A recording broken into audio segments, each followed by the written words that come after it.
नाज़रीन, स्क्रीन पर आप मेरे साथ जो शख्सियत देख रहे हैं और ये बुजुर्ग शख्सियत हैं, इनका नाम मोहम्मद इकबाल है और 75 साल इनकी उम्र है। और ये उस उम्र में इसलिए काम करते हैं क्योंकि इनके जो बच्चे हैं इनका साथ बिल्कुल नहीं देते। इनके 2 बेटे हैं और 3 बेटियां हैं। इनसे जानते हैं कि इनके ये जो 5 बच्चे हैं इनका इस उम्र में साथ क्यों नहीं देते। अगर मैंने मजदूरी करनी है तुम्हारे होते हुए मुझे क्या फ़ायदा। छोटा भी मेरे गले पड़ गया, गालियाँ दी मेरे छोटे बेटे ने आपको गालियां दी? हाँ जी, और मुझे गालियाँ दी, मेरे माँ बाप को, मरे हुए को गालियाँ, दादी दादे को गालियाँ दी।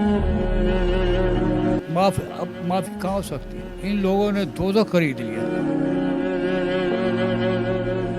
ये बच्चों के जो पजामे और शर्ट्स होते हैं, जो छोटे बच्चे होते हैं, 0 साइज होते हैं, 35 से 40 साल हो गए हैं उनको सिलाई कर रहे हैं। तो ये बताएं कि इस उम्र में आपके 5 बच्चे हैं, वो आपका साथ क्यों नहीं देते? एक बुजुर्ग को क्यों नहीं पाल सकते, हालांकि आपने 5 बच्चों को पाला है?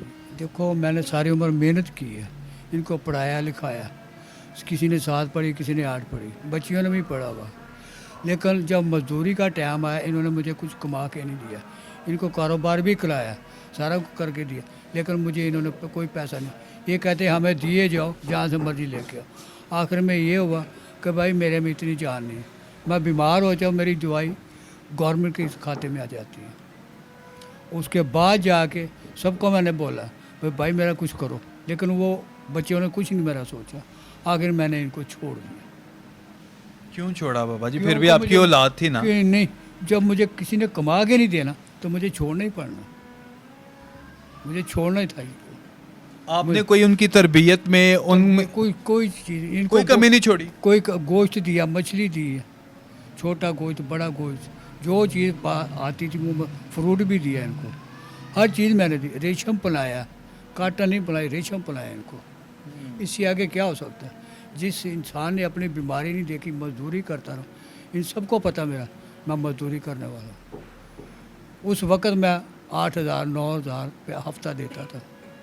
कब की बात है बाबा जी? इस काफ़ी देर की बात है। 8-9,000 रुपया हफ्ता थोड़ा नहीं, बहुत। इनको लोग फैक्ट्री से जाके देते थे, मैं हफ्ता आने से पहले इनको पैसे देता था। आपने अपनी मोहब्बत में, आपने अपनी जो भी जिम्मेदारी थी उसमें कोई कमी नहीं छोड़ी? कोई कमी नहीं छोड़ी। लेकिन आखिर में मुझे इनको छोड़ना ही पड़ा, क्यों मैं कहाँ तक जाऊँ, किस तरह मैं जाता हूँ मुझे पता है। आपके बड़े बेटे की उम्र कितनी है? वो 35-40 साल हो गए। 35-40 साल? तो वो शादीशुदा होंगे यकीनन? हाँ जी, हाँ जी। कभी नहीं आकर पूछा कि मेरे? वो इधर आएंगे भी नहीं। क्यों बाबा जी, क्यों नहीं आएंगे? मैंने छोड़ दिया था, मेरी तरफ मत आओ। क्यों आओगे? अपना नुकसान की जिम्मेदार तुम खुद हो। क्यों? अगर मैंने मजदूरी करनी है तुम्हारे होते हुए मुझे क्या फ़ायदा तुम्हारा। छोटा भी मेरे गले पड़ गया, गालियाँ दी मेरे छोटे बेटे ने आपको गालियाँ दी? हाँ जी, और मुझे गालियाँ दी, मेरे माँ बाप को, मरे हुए को गालियाँ, दादी दादे को गालियाँ दी। बड़ा भी मेरे गले पड़ गया। आखिर में बाबा जी क्यों ऐसा? क्यों कि मैं कमाई बंद कर दी थी इनको, मैंने कमाई करनी बंद कर दी। अब तो बच्चों का फर्ज बनता है कि वो आपको पालें, आपकी खिदमत करें। मुझे किसी ने कुछ पैसा नहीं दिया। जिंदगी में 1 रुपया कमा के नहीं दिया? नहीं, मैंने प्रॉपर्टी बेच के वो भी दे दी इनको, भी जाओ मेरी जान छोड़, इससे आगे कोई मेरे पास जगह नहीं है।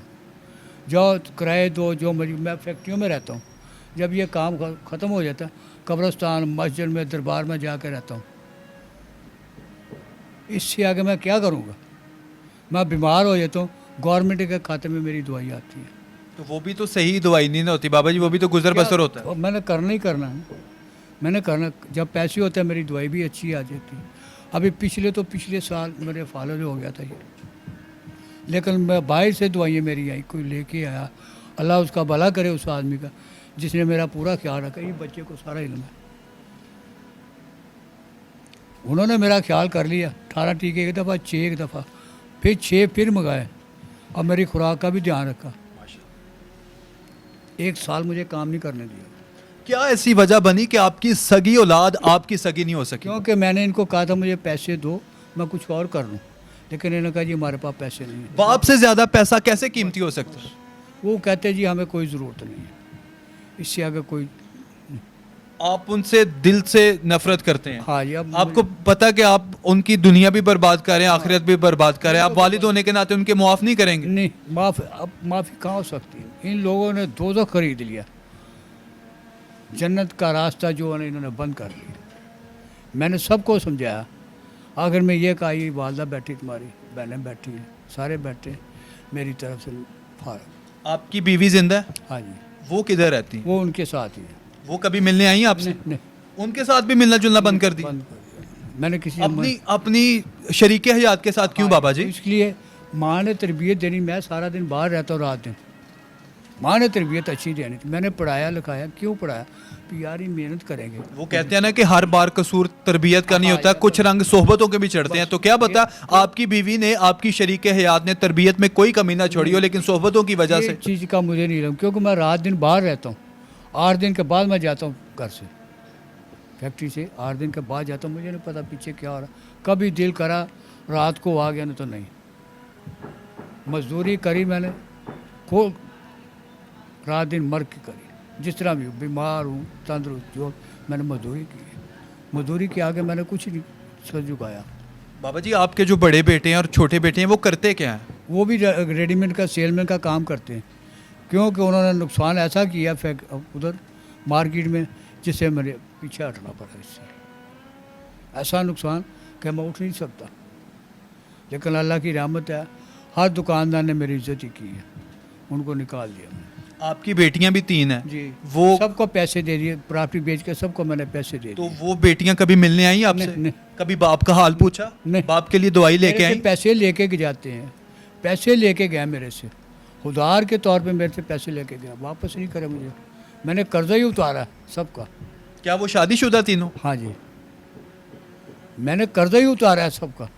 मुझे किसी ने कमा के नहीं है, प्रॉपर्टी बेच दी मैंने, पीछे क्या रह गया? दरबदर हो गया मैं, अपना बेड़ा गर्क कर दिया मैंने। अब आप कैसे निज़ाम चलाते हैं? क्या आप ये मजदूरी करता हूँ मैं, जितनी देर भी मेरे से होती है। थोड़ा करूँ बहुत करूँ, चलो 2-3 हज़ार 4 हज़ार मुझे हफ्ते का आता है। कुछ धोबी को दे देता हूँ, कुछ बाहर खाने पीने का दे देता हूँ। तो सो इधर ही जाते हैं? सब मैं फैक्ट्री में जाता हूँ। जब तक काम मिलेगा मैं फैक्ट्री में रहूँ। अगर इधर से ख़त्म हो गया, दूसरी फैक्ट्री में मैं चला जाऊँगा।